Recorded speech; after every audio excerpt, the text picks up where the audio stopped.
How to deal with narcissistic abuse from family members. Narcissistic abuse, it could be described as the perversion of the soul. In the contrary of other types of abuse, like for example, physical abuse or even emotional abuse, narcissistic abuse is one of the longest and the most lasting effects that it can have on yourself. My name is Lane and I'm a former narcissistic survivor. And in this video, we're going to talk about how to survive and how to be able to deal with narcissistic abuse, especially if we are talking about family members or people close to you. First of all, I would like to describe the problem with the families. Why narcissism hits different with families? I would say that probably apart from romantic relationships, families will be one of the worst ways that you can have emotional abuse. It is basically because of the power, the emotional power and the emotional weight that you have from the family system. I wouldn't say so that it's something like genetic style or blood bonds that some people might even think. I think it is more like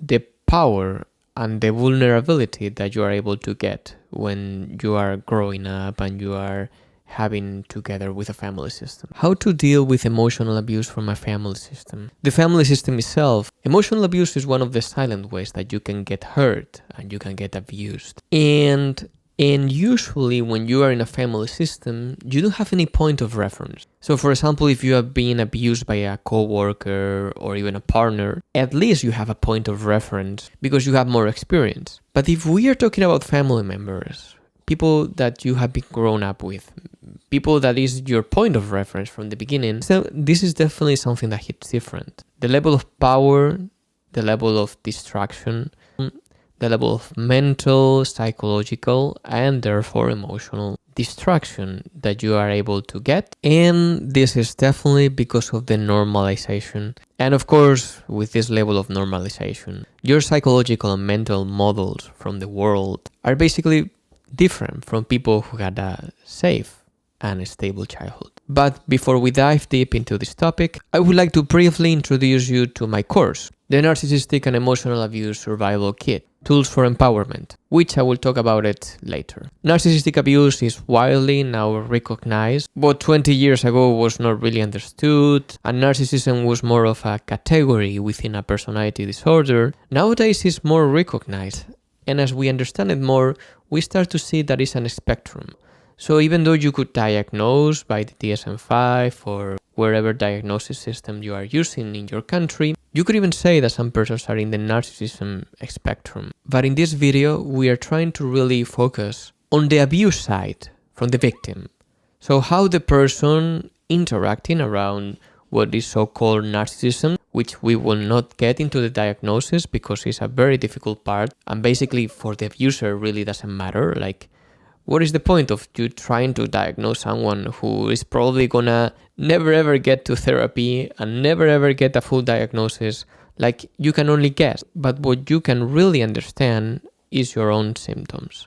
And it's probably the best way to understand if someone was not good for you or something, it was not a good situation for you. So in the case of emotional abuse and a narcissistic abuse for family members, I would say the biggest symptoms you can have is, first of all, like a huge amount of brain fog. This is probably the most prevalent in most victims. You feel like you don't know what is right and what is wrong.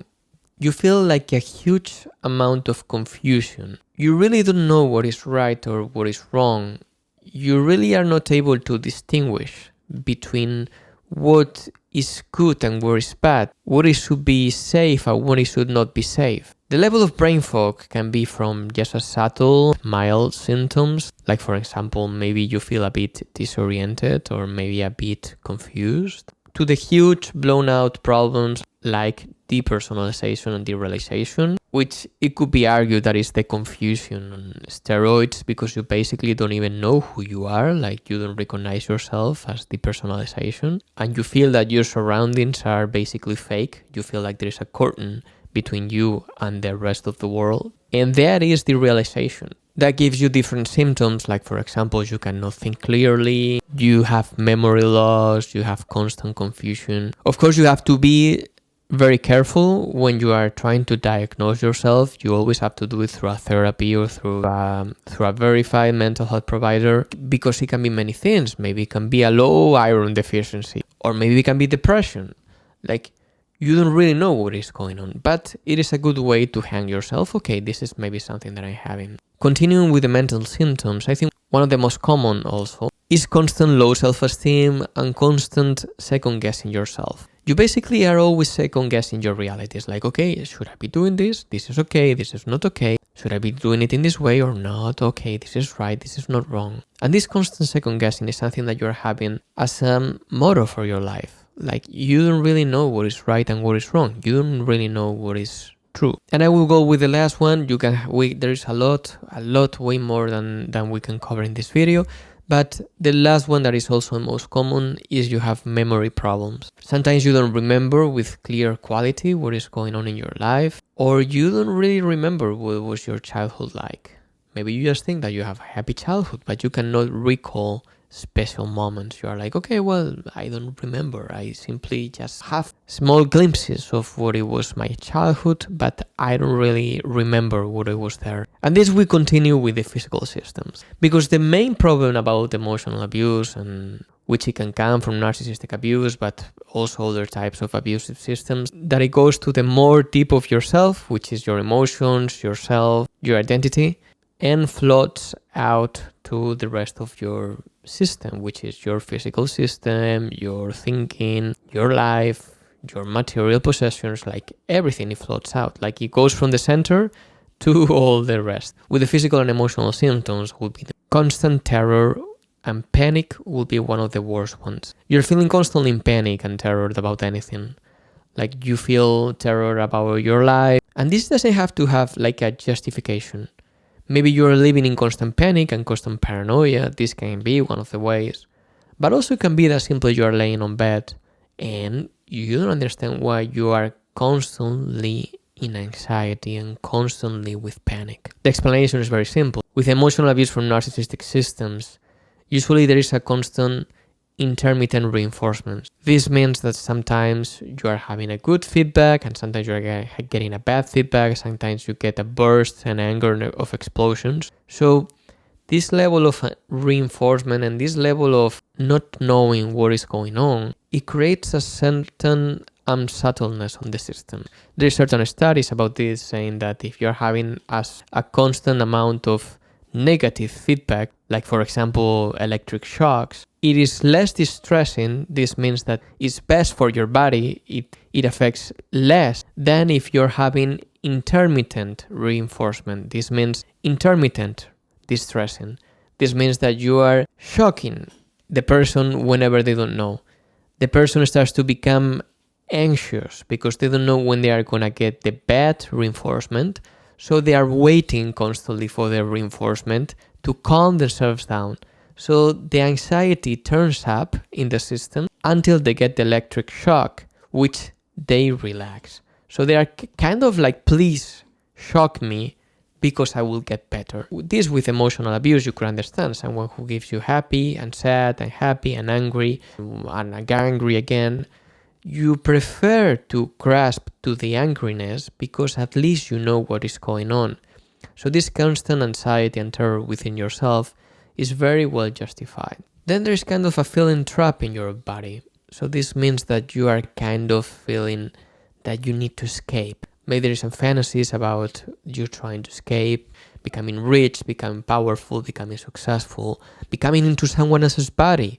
Like whatever fantasy you can grasp to, just because the pain and the level of emotional drainage that you're having within yourself is really taking a toll on you. And finally, I will say, and this is some of the most not identified emotions that people usually have, is a constant amount of guilt and shame. Deep shame. This is because within the narcissistic system, they're using guilt and shame just to bond you in. This is what is called trauma bonding. So they're using trauma and they're using guilt and shame and humiliation just for you to not feel good about yourself. Because if you feel good about yourself, you probably will question or you will just leave whatever it doesn't make you feel good. But what if you feel ashamed of yourself?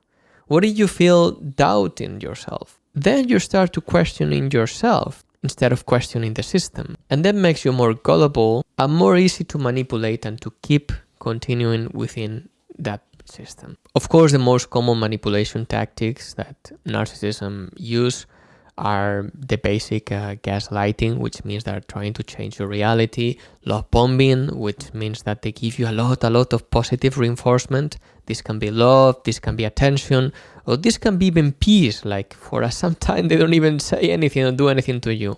And then they suddenly have the narcissistic rage or explosions or humiliation or shame. Triangulation is also a big one. They try to use other people. They try to give whatever you are wanting to have to other people. So you try to feel trapped or you feel that there's something wrong with yourself. And especially this is one of the most hurtful ones, which is cruelty.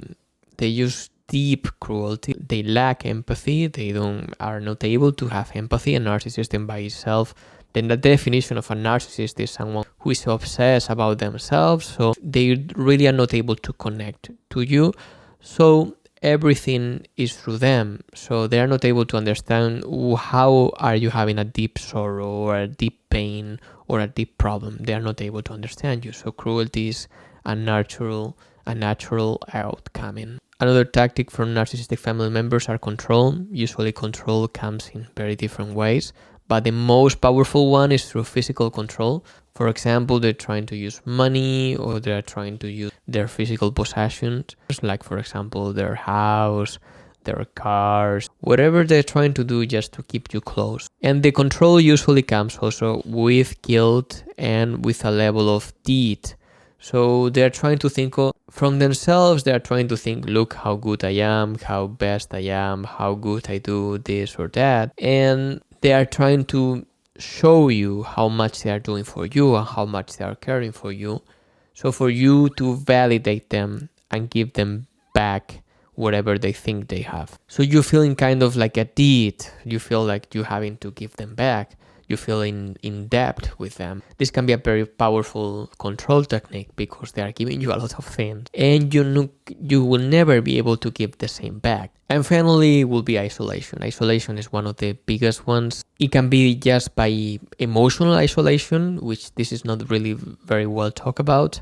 This means that the person is isolating you just by draining your emotion. You basically don't have more emotional bandwidth to talk to anyone else. So you just decided to get resting at home and sleeping and staying. Or it can be through just very rudimentary control techniques like don't go with this person or this person is not good for you, this person is doing bad for you, etc, etc. So this could be a full video that we could make about control tactics and I will be happy to cover it.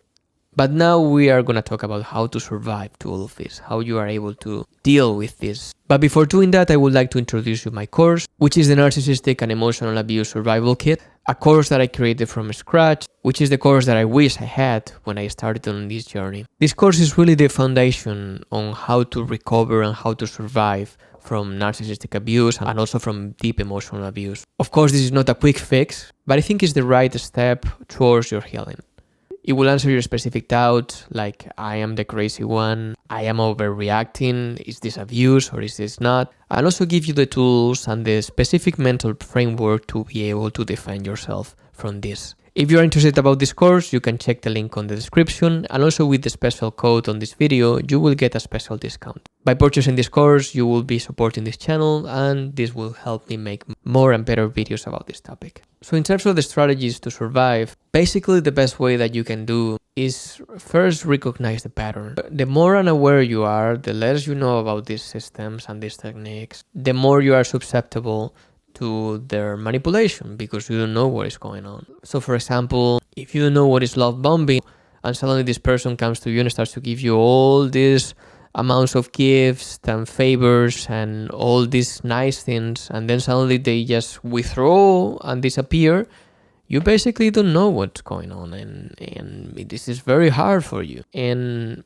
by understanding, you have at least a chance to know, okay, this is going on. Then, of course, you have the gray rock method, which gray rock means that you are basically like not having any emotional energy. You just basically just like a slump. You become like a slump to them and you don't say anything more than, okay, you talk about the news and the weather and whatever is the most boring and less engaging way from them to take your emotion from you, and this can help you to go through different phases. Having an information diet, like for example, withdrawing your personal information from them, you basically don't say anything that it can be used against you, because anything that you can say, it will be used against you. And of course, building your internal boundaries. And this should be multi-level. You can have your physical boundaries. This will be the first, and this is the first and most important step. To have a physical boundary from your family system. You cannot heal otherwise, this will be very hard. And then emotional boundaries, which this will be next. And through emotional boundaries, you will be able to distance yourself in a better way. Just by having emotional support, someone who you can talk to, someone that you feel that understands you. And then having different systems, like different walls. Like if you are making a castle, if one system fails, you go to the next one. So you have multiple people. You have multiple people who you can ask for help before going back to your system. And once you're ready, ideally, you should be able to distance yourself almost completely. I understand that sometimes it's not easy, especially with family members. I think this can be one of the worst and most difficult ways to distance yourself. But it should be enough to not be able to almost not have any contact. But I would say the most important decision that you have to do is stepping towards breaking free. As long as you keep your confusion within yourself, like, oh, maybe I'm overreacting, maybe I'm not giving them enough opportunities, maybe I didn't say anything right, maybe this is my problem, maybe all these maybes. This is what it gives them fuel, and this is what it gives power towards you. Starting towards breaking free and to have a strong psychological and emotional framework, this is what it will give you the power to break free at some point. How do you start? First, awareness. Awareness is the key. How you're feeling. Do you feel scared? Do you feel terror? Why are you feeling terror? Do you feel terror, especially around this person? Talking to other survivors. What other survivors can tell you about it? And of course, having the commitment that one day you will break free. So if you like this video, consider subscribing for more topics like this, and give it a thumbs up and share it with someone who might need it. I hope you can heal soon. Bye bye.